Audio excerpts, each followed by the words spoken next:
Peoples party की क़यादत खैरपुर के NA 208 ते उम्मीदवार के नाले जो फैसलो नाहे करे सघी।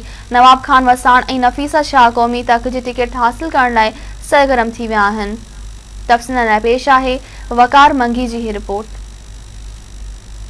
खैरपुर NA 208 सीट के दीजे पीपल्स पार्टी क़यादत परेशान थी वही। NA 208 सीट ते वसाण जीलानी में इख्तिलाफ सामू अची विया। NA 200 सीट हासिल करण लाइ वसाण ने जीलानी न चोटीअ जो ज़ोर लगाए छॾियो। नवाब वसाण नफीदा शाह NA 208 ते फार्म जमा कराए छॾिया। कुछ ॾींहं पहिरियां पीपल्स पार्टी के सिलेक्शन बोर्ड खैरपुर के उम्मीदवारनि जा इंटरव्यू कया, जंहिंमें सैयद कायम अली शाह मंजूर वसाण के गॾियल मशवरे बैदि NA 208 नफीदा शाह ऐं NA 209 नवाब वसाण के ॾियण जो फैसलो कयो वियो हो, पर वरी ॿीहर ओचित बाज़ी पलटजी वई है। NA 208 ॿीहर नवाब वसाण के ॾियण जो फैसलो कयो आहे, जंहिं ते जीलानी ने वसाणनि में इख्तिलाफ चोट चढ़ी विया आहिनि। नफीदा शाह हर हाल में NA 208 हासिल करण लाइ लॉबिंग शुरू करे छॾी आहे ऐं मंजूर वसाण भी नफीदा शाह के NA 208 ॾियाराइण लाइ सरगर्म थी वियो आहे। हाणे ॾिसणो इहो आहे त अगरि NA 208 नवाब वसाण के मिले थी त नफीदा शाह जे मुस्तक़बिल जो छा थींदो। अगरि NA 208 नफीदा शाह के मिले थी त छा नवाब वसाण सदर शाह सां मुक़ाबलो करे सघंदो, उहो फैसलो पीपल्स पार्टी के चेयरमैन बिलाल भुट्टो ज़रदारी के करणो आहे। कैमरामैन जानमान नारेजो सां गॾु वकार हुसैन मंगी, मेहरान TV न्यूज़ खैरपुर।